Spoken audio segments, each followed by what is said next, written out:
كل الطيور وزهت دنيا الحضور ثم قالت للحضور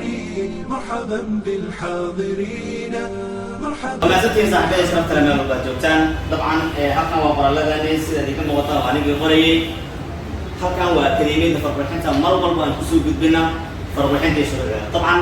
haddii aad waddanka joogto waa soo booqata xarunta Muqdisho gaar ahaan isgoyska baar waxa degmada Hiilaar waxa kan idinka ka hadlay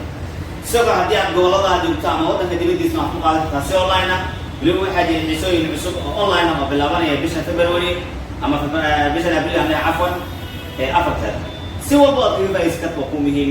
inaad ku isbartaa waxaan ka codsanaa muuqaalka like saartaan ala wada saaxiibiin